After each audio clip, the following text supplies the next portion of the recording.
Agora nós vamos tentar entender a amartiologia de João Calvino, esse grande reformador que influencia o mundo até hoje. A martiologia, alguém pode me dizer o que é a martiologia? Alguém sabe, alguém se lembra essa palavra? Já estudamos isso na teologia sistemática. A martiologia é o estudo do pecado. O que é o pecado? Vocês provavelmente devem abrir as suas Bíblias no livro de Romanos, se vocês têm as suas Bíblias aí, porque queremos entender o que é que ele ensinava. Para João Calvino, é essencial entender a pecaminosidade da humanidade, dos homens, de nós. Aqui na página 54, nós vemos a palavra amartiologia, e a primeira coisa aqui, depravação total, que é um termo muito usado entre os calvinistas, e nós não somos calvinistas, mas ao mesmo tempo entendemos a ideia e até um certo ponto até concordamos com essa ideia de depravação total. Deixa eu ler aqui para vocês esse parágrafo e nós vamos entrar nos detalhes. E lembrem, vocês podem ter as suas Bíblias no livro de Romanos, capítulo 5. Diz aqui, depravação total. O homem é completamente pecaminoso. Ele não é capaz de se salvar. Além disso, o pecado é tão maligno que faz com que o homem seja como vermes, piolhos e pulgas. E nota, essas são as palavras e ideias de João Calvino. Nós estamos querendo entender o que ele falava, e ele falou, o homem é tão maligno que ele é como se ele fosse vermes, piolhos e pulgas. Calvino percebeu a necessidade de dar essas más novas antes de dar as boas novas de Jesus Cristo, porque ninguém entenderá o ministério de Jesus sem perceber a sua condição e condenação.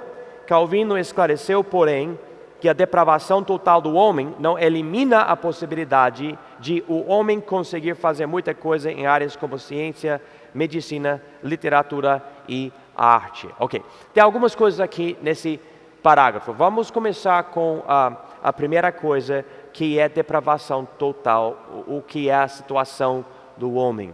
Nós somos extremamente pecaminosos, e você não tem que ter matado alguém para isso ser uma realidade na sua vida.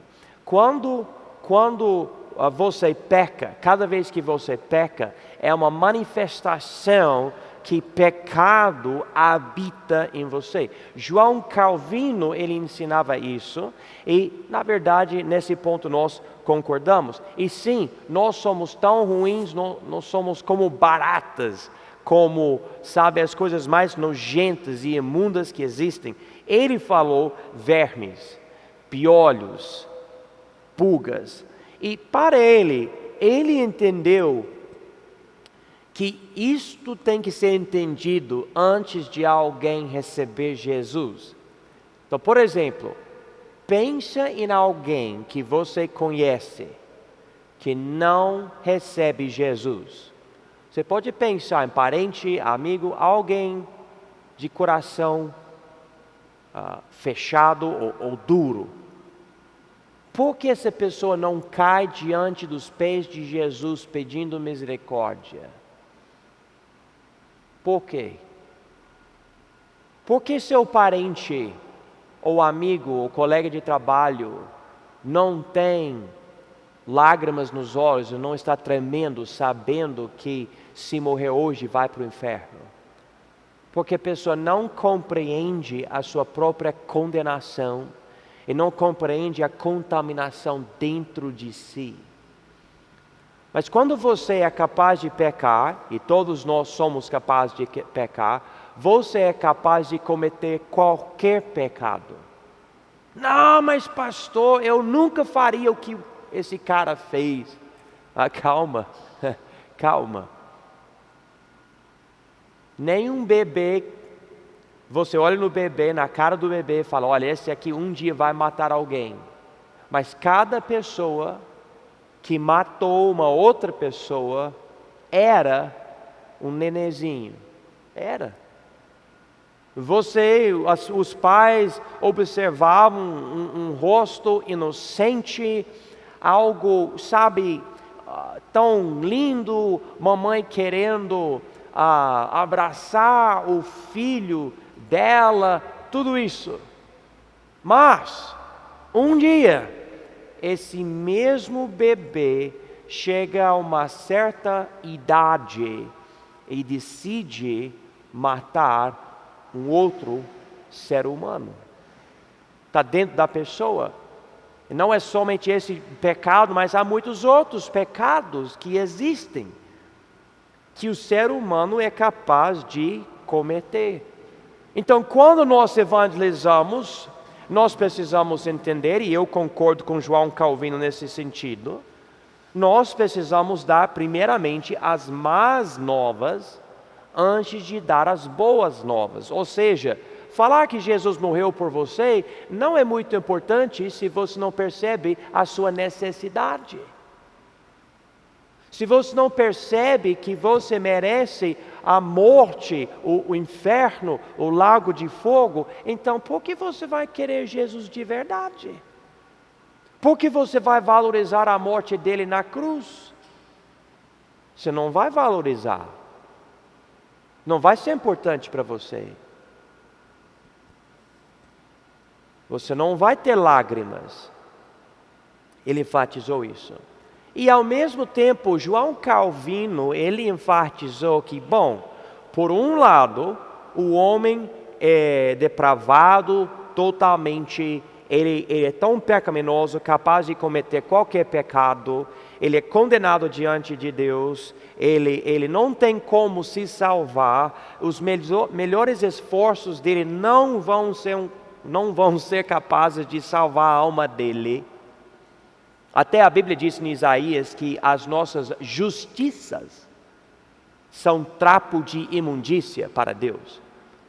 Então você pode falar, olha Deus, o que eu faço não é bom. Ele fala, não, está cheio de pecado, cheio de soberba, cheio de egoísmo, cheio de tudo que é errado.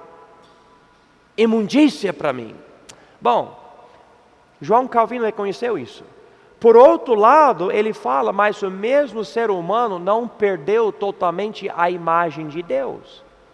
E esse mesmo ser humano é capaz de fazer boas coisas na ciência, ou na literatura, ou na arte.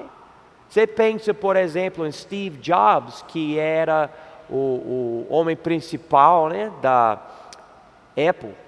E esse mesmo homem era um tipo de budista. Ele não tinha Jesus. Ao meu entendimento, ele morreu sem Jesus e infelizmente está no inferno. Infelizmente. Mas um homem que influenciou o mundo, que até hoje está influenciando o mundo. E vai influenciar provavelmente por décadas ou mais. Esse homem que fez algo incrível, o iPhone, que influenciou todos os outros celulares e até nosso jeito de interagir com tecnologia. E através disso, agora com todas as redes sociais, nós estamos interagindo através do celular. Eu tenho o nosso site Conhecendo Deus, que tem milhares de pessoas visitando e tudo isso. E quando eu leio, qual é o aparelho que o povo está usando, principalmente é do Brasil, tem uns outros países, mas principalmente o Brasil, 99% das pessoas que acessem o nosso conteúdo usam o quê? Um celular. Steve Jobs, um homem muito influente, homem que transformou o mundo. Todo mundo gosta do iPhone, né? Se tivesse condições, você vai comprar, né? Ou você compraria um iPhone. Mas ele não era crente. Totalmente depravado, totalmente sem Deus. Ao nosso entendimento assim, ele não foi para o inferno, não foi para o céu, ele foi para o inferno. Então João Calvino entendeu esses dois lados do ser humano e também nós entendemos assim. Nós entendemos isso e, ao mesmo tempo, ele leva essa ideia para o seguinte: o homem ficou tão depravado que ele não é capaz de ter fé. A ideia é tipo a ideia de Deus dá fé para você poder crer em Jesus. Tem pessoas que usam certos versículos quando nós não entendemos assim. Para nós, fé não é uma obra. Fé é simplesmente crer. Você pode crer que você tem cérebro, você não viu. Você pode crer que tem algo do outro lado da terra e você não viu. É um tipo de fé. Você crê em algo que para você é invisível e você tem as suas razões. E se você, pela crise de entender que você é pecador e por entender a pregação que alguém prega para você, essa pessoa sendo usada pelo Espírito Santo, você pode decidir: eu não tenho obras em mim que são boas o suficiente para me salvar, mas eu vejo que Jesus, Ele não pecou e Jesus morreu por mim e ressuscitou e eu creio nele. Então, nessa fé, você nega a qualidade das suas obras. Essa fé não é uma obra. Então, nesse sentido, nós somos diferentes do que os calvinistas. Para nós, essa fé não nos dá glória nenhuma. Essa fé é uma expressão da nossa sujeira, da nossa imundícia. É uma forma de falar: eu não sou nada, e uma forma de exaltar Jesus e dizer: mas Ele é tudo. Então, nós somos diferentes nesse sentido. Agora, nós ainda concordamos que o homem é totalmente depravado. Ele não vai poder fazer nada para se salvar. Ele não tem condições espirituais para Deus dizer: você tem merecimentos espirituais de justiça, você pode ir para o céu. Não tem isso. Bom, agora vamos para o número 2, aqui na página 54, onde diz antropologia. O estudo da antropologia, segundo Calvino, necessita do conhecimento de Jesus, o homem perfeito. Sem isso, os filósofos só enxergam a verdade sobre o homem de uma forma limitada, não entendendo como o pecado corrompeu o psique do homem.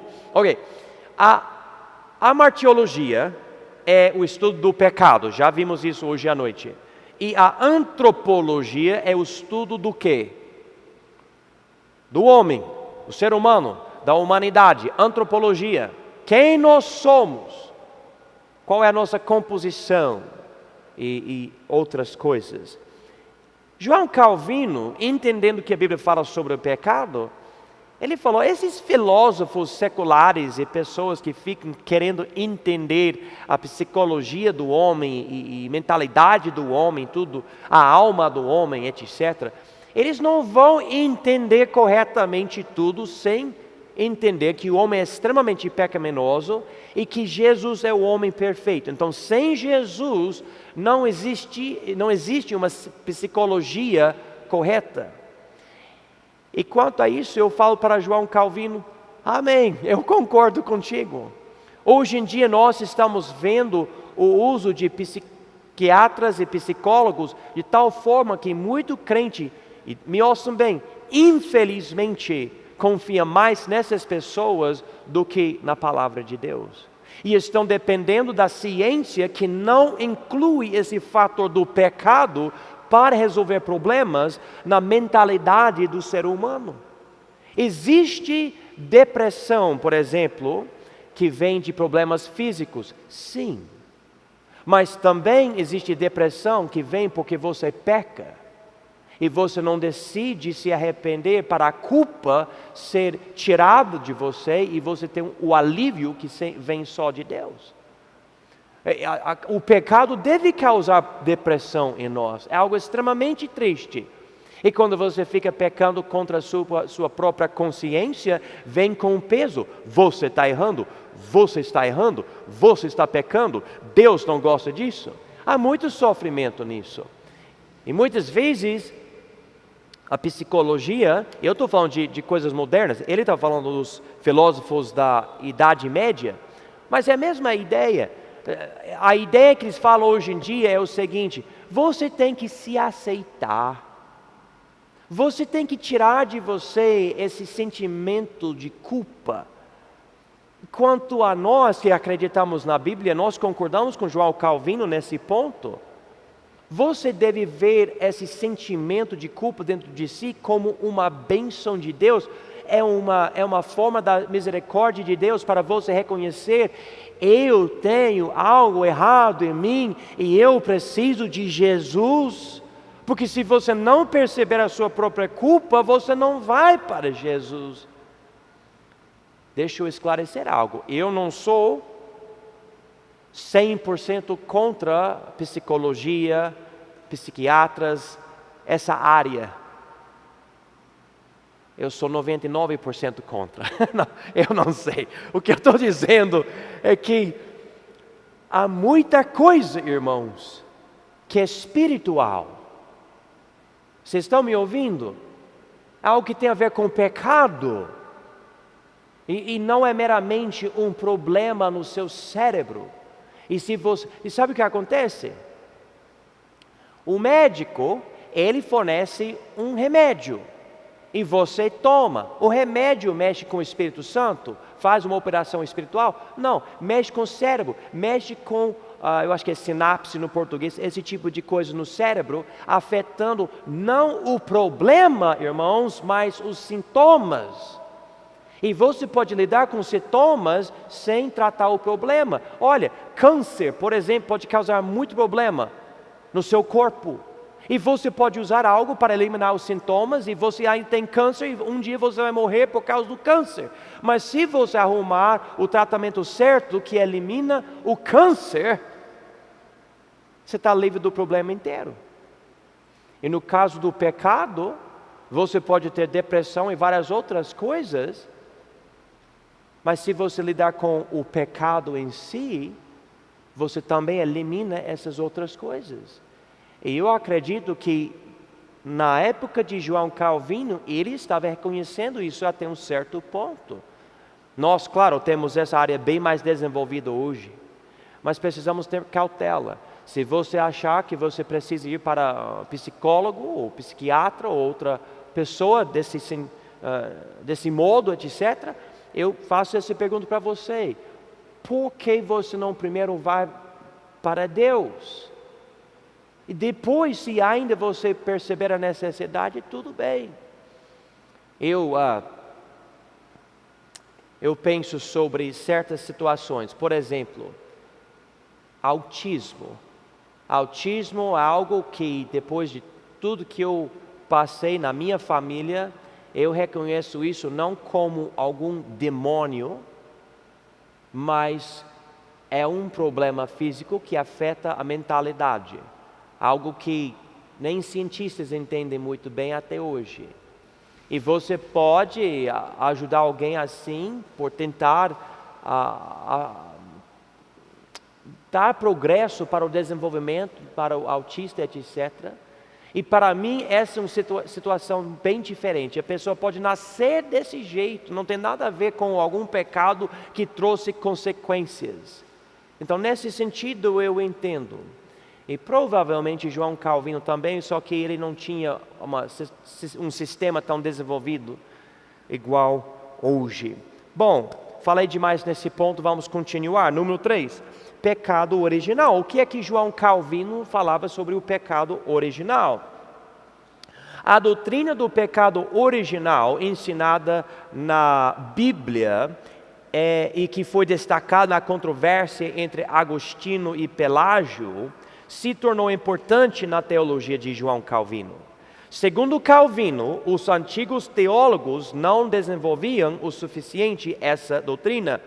Ele acabou definindo o pecado original como a depravação total que todos os homens herdam de Adão, sendo uma corrupção da natureza dele, afetando todas as partes da alma, colocando o homem abaixo da ira de Deus e produzindo no homem as obras da carne. Enquanto Zwinglio não gostava da ideia da condenação da raça humana pelo pecado de Adão, Calvino enfatizava que o pecado de Adão é nosso, e isso se aplica aos recém-nascidos também.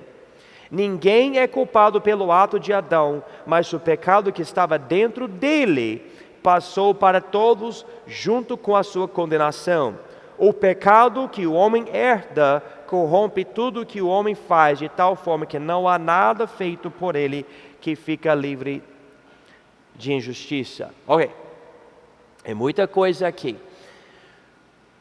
Você e eu, nós não somos pecadores porque nós pecamos.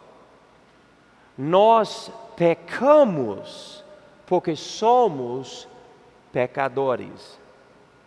Nós nascemos pecadores. Nós nascemos imundos e, de um certo sentido, condenados. Nascemos desse jeito.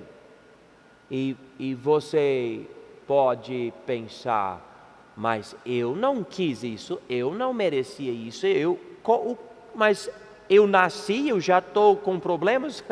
Sim. Ninguém precisou ensinar você a mentir ou roubar, mas você já sabia tomar o brinquedo do seu irmãozinho e falar uma mentira depois. Mas como é que funciona isso? O que é que João Calvino acreditava e nós concordamos com ele? Nós vamos ver mais para frente que ele vai ligar isso com a ideia que quando você quando você nasce tão condenado que você vai para o inferno sem cometer pecado. Só que ele esclarece isso e nós vamos ver o esclarecimento. Não perca essa ideia. Eu preciso mostrar o que a Bíblia fala para vocês, porque isso pode dar confusão para vocês. Então vamos chegar aqui em Romanos 5 e simplesmente notar algumas ideias que Paulo nos deu na palavra inspirada de Deus, ok? Então isso é importante e nós devemos considerar essas coisas.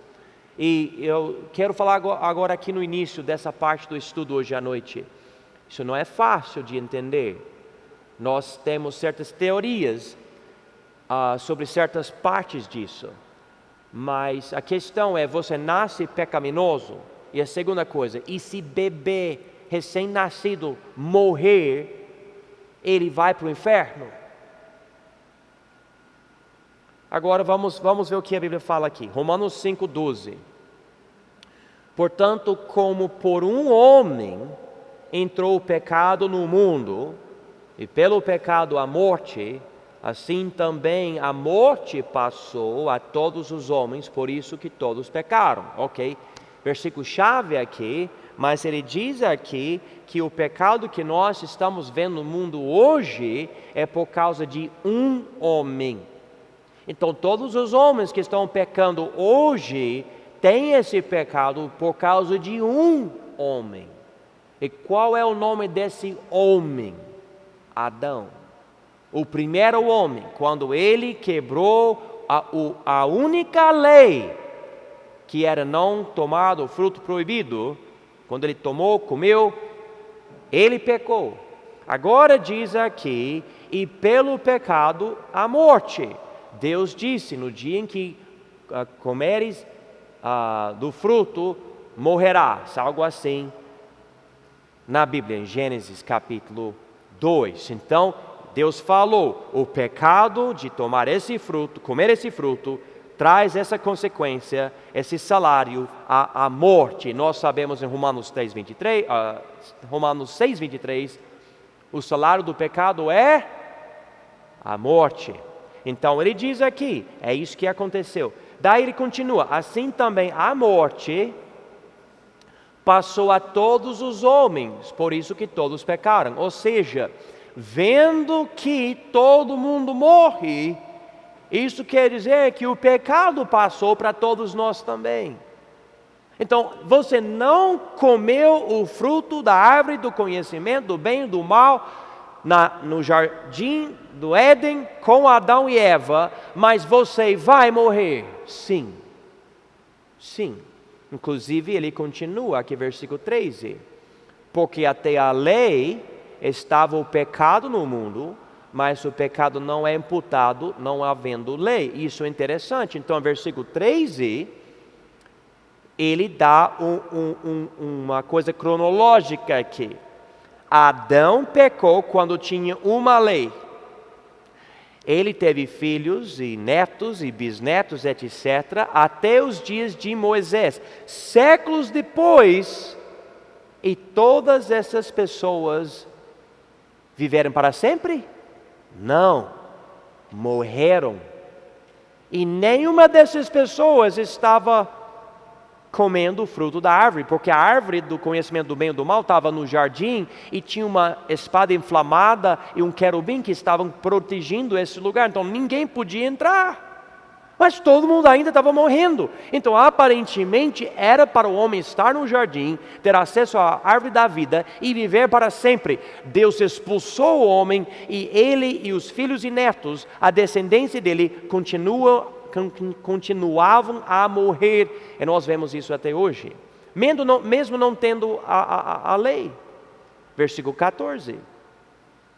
No entanto, a morte reinou desde Adão até Moisés, até sobre aqueles que não tinham pecado, à semelhança da transgressão de Adão, o qual é a figura daquele que havia de vir. E agora ele está dizendo que esse Adão que pecou e trouxe pecado e a morte para todos nós, ele é a figura de quem vai vir, ou ia vir, né? Porque ele já veio, é Jesus Cristo. Adão aqui é o primeiro Adão. Jesus é o segundo Adão, o segundo homem que vai trazer vida. O primeiro trouxe a morte, pecado e a morte. O segundo Adão, Jesus, traz o quê? Justiça e nova vida, vida eterna. Isso é muito importante. Então, entre Adão e Moisés, não tinha pecado pela lei, porque não tinha como imputar, e ainda todo mundo estava morrendo. Todo mundo. Versículo 15.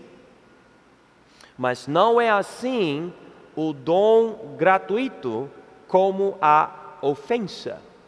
Porque se pela ofensa de um morreram muitos, muito mais a graça de Deus e o dom pela graça, que é de um só homem, Jesus Cristo, abundou sobre muitos. A palavra que ele usa aqui para pecado, em versículo 15, é a palavra ofensa. Eu acho teologicamente isso interessante, porque não é pecado no sentido de uma contaminação que causa uma morte do ser humano, mas é a ofensa. Deus mata por causa do pecado. É uma ofensa, é uma condenação, é o que você faz e o seu salário, ofensa. E ele diz aqui que como aconteceu por um pecado, que muitos morreram, ele diz aqui muito mais a graça de Deus e o dom pela graça, que é de um só homem, Jesus Cristo, segundo Adão, abundou sobre muitos. Ele não diz aqui abundou sobre todos, porque nem todos vão acreditar em Jesus. Então abundou sobre muitos. Deus predestinou que todos que estão em Cristo vão ser salvos. Então a morte de Jesus é suficiente para todos, só os que creem nele serão salvos. Versículo 16. E não foi assim o dom como a ofensa, por um só que pecou, porque o juízo veio de uma só ofensa, na verdade para condenação, mas o dom gratuito veio de muitas ofensas para justificação. Porque se pela ofensa de um só a morte reinou por esse, muito mais os que recebem a abundância da graça e do dom da justiça reinarão em vida por um só, Jesus Cristo. Então, para você ser pecador, você só precisa do primeiro Adão como seu pai, e ele é seu pai. E para você ser salvo, você só precisa de Jesus para ser seu Salvador, e você vai ser salvo. Então todos nós somos pecadores no primeiro Adão, e quem crê em Jesus, o segundo Adão, tem a vida eterna. Vocês estão entendendo? Essa é a lógica do apóstolo Paulo aqui em Romanos 5. E nós podemos dizer, mas eu não entendo por que isso aconteceu e por que eu tenho que estar na condenação de Adão. E eu não gosto disso também, mas eu sei que nós temos uma certa ligação e eu não tenho como explicar tudo isso. Existem teorias para explicar tudo isso. Mas a questão vem que é a seguinte: e bebês recém-nascidos, se é a ofensa de Adão que causa a nossa morte, então quando um recém-nascido morre, ele morre condenado e vai para o inferno por causa do pecado de Adão, não tendo chance de receber Jesus como seu Salvador pessoal? E há muito debate sobre isso. Como é que João Calvino resolveu isso? Olha aqui em versículo 4. Versículo 4, não. Número 4, na apostila. Destino de recém-nascidos. Para mim, aqui é somente calvinismo, porque você não vai achar isso na Bíblia, ok? Essa é uma parte onde nós que somos biblicistas, nós não vamos poder dizer, sim, Calvino está certo nesse ponto aqui.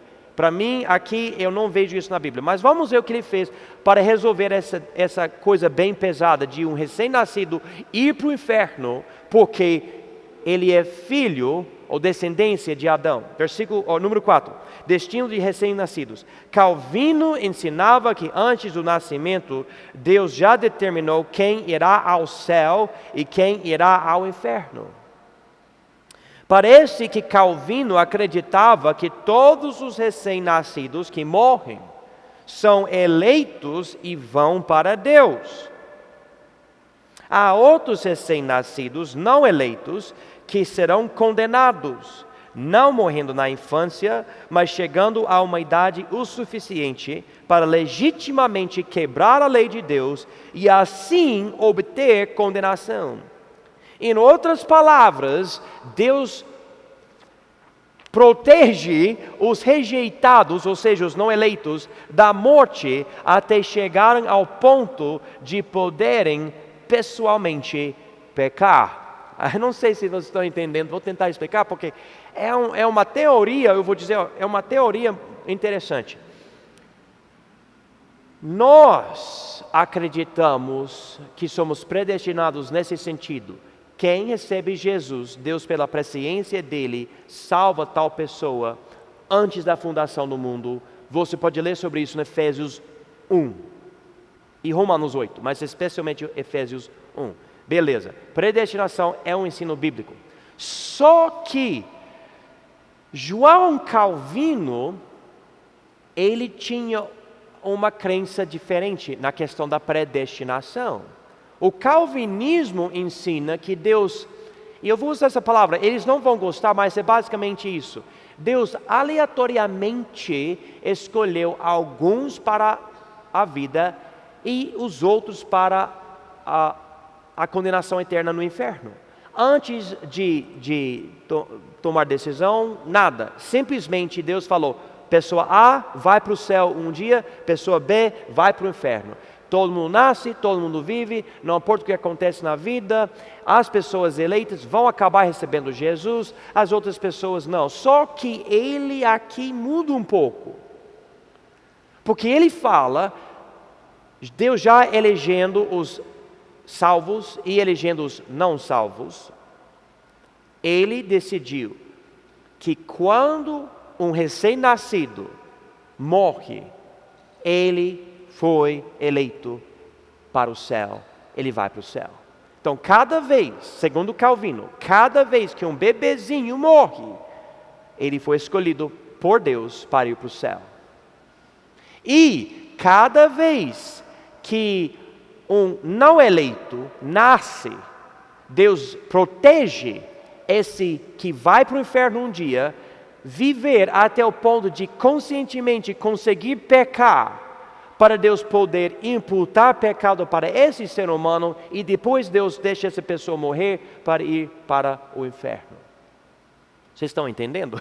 O problema eu tenho com isso é que isso é calvinismo, não é Bíblia. A Bíblia não fala isso. Mas daí volta a essa questão de novo. Mas pastor, se Calvino só inventou isso, o que acontece com o recém-nascido? E daí nós entramos em algo mais complexo e complicado. Vamos para Romanos capítulo 1, para tentar ajudar vocês nesse sentido. Romanos capítulo 1, versículo 20. E, por favor, prestem muito bem atenção nesse versículo, porque eu estou querendo ajudar e não confundir. Romanos 1, 20. Porque falando das coisas de Deus, porque as suas coisas invisíveis, desde a criação do mundo, tanto o seu eterno poder, como a sua divindade se entendem, e claramente se veem pelas coisas que estão criadas, para que eles fiquem inexcusáveis. Ok, agora, por favor, aí com sua caneta, marca a palavra inexcusáveis. Inexcusáveis. Romanos 1, 20 diz que as coisas de Deus que são invisíveis, desde a criação do mundo, duas coisas especificamente, o eterno poder dele, ou seja, ele é eterno e tem poder eterno, tá bom? E a sua divindade, ele é Deus. Essas duas coisas invisíveis são entendidas e vistas claramente pelas coisas que estão criadas, ou seja, a gente. Ele vai até incluir mais outra coisa em capítulo 2, que é a nossa consciência. Mas aqui é a criação. Ele está dizendo, o que você vê ajuda você a entender o que você não vê. E através das coisas que você vê, você pode saber que Deus existe e que Ele tem eterno poder. Ok? Então, se você pecar com essa revelação de Deus pela criação, se você pecar desse jeito, você é condenado, sem desculpas, e você vai para o inferno. Então, a revelação pela criação é suficiente, não para salvar você, mas para condenar. É suficiente. Nós chamamos isso a revelação geral de Deus. A revelação especial de Deus é a Bíblia e Jesus, etc. Agora, por que eu enfatizo isso? O recém-nascido entende o eterno poder e a divindade de Deus pelas coisas criadas. O recém-nascido, ele olha para a lua e fala, Deus existe. O recém-nascido, ele vê as árvores e os pássaros entrando nos galhos, ele fala, Deus existe. Ele vê as abelhas e as flores e as ondas do mar, ele fala, Deus tem eterno poder. Não, o recém-nascido não tem essa capacidade mental de reconhecer essas coisas. Então, Romanos 5, pela ofensa de Adão, ele morre. Pelo menos fisicamente. Mas aqui em Romanos 1, 20, eu posso dizer para Deus, mas Deus é o recém-nascido, ele tem desculpa, ele não é inexcusável, ele não entende nada. Como ele vai chegar à conclusão que Deus existe quando ele nem sabe trocar sua própria fralda? Vocês estão entendendo? Então, como biblicista, eu não posso dizer para vocês, assim diz o Senhor, recém-nascido vai para o céu. Eu não posso dizer isso. mas também eu não posso dizer que ele vai para o inferno. Quanto a mim, segundo Romanos 1:20, ele tem uma desculpa e Deus entende isso. E também vamos voltar para Romanos 5, um versículo que eu enfatizei um pouco. Romanos 5:13 diz: porque até a lei estava o pecado no mundo, mas o pecado não é imputado não havendo lei.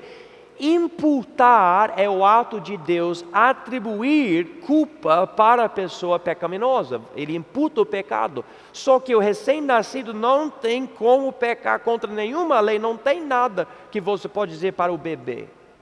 Não tem nada. Então, o único pecado que Deus pode imputar seria o pecado de Adão. Mas Deus sabe que esse bebê não cometeu esse pecado. Inclusive, Deus deu a lei para Moisés para condenar o homem, para o homem perceber: olha como eu sou pecaminoso. Agora que Deus mostra para nós a vontade dEle e a santidade dEle pela lei, agora eu estou vendo como eu faço muita coisa errada que eu não sabia antes do pecado, antes da lei. Inclusive, vocês podem notar aqui comigo em Romanos capítulo 7, versículo 7.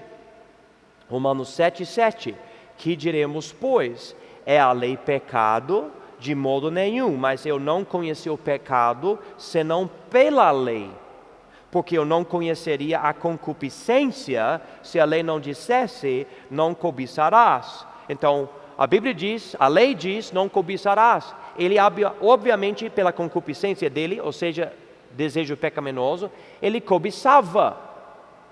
Ele queria o que não era para ele querer. E quando Deus falou, não cobiçarás, eu estou pecando. Eu não posso desejar a mulher do meu amigo, ou do meu próximo, a Bíblia fala.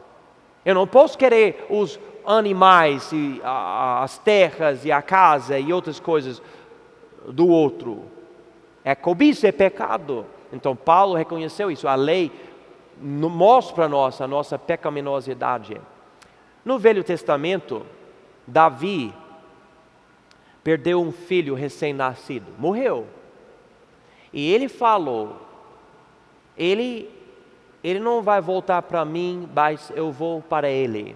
E muitos usam essa história para dizer que Davi, sendo um dos profetas, e Deus entendendo isso e inspirando as palavras de Davi, que Davi expressou a ideia de um recém-nascido não ir para o inferno, mas pela misericórdia e graça de Deus, vai para a glória sem ter recebido Jesus. Não tinha como. Como é que Deus vai fazer isso? Qual é o resultado de tudo isso? Eu não sei. Nós podemos somente ver o que a Bíblia fala. Podemos expressar teorias e especulações, mas afinal de contas, vamos distinguir. Existe o que a Bíblia claramente fala, e existe o que a Bíblia não fala. E precisamos dizer, olha, eu creio no que a Bíblia fala aqui, e aqui é o que eu acho, mas eu não tenho certeza. É uma situação complicada, sim.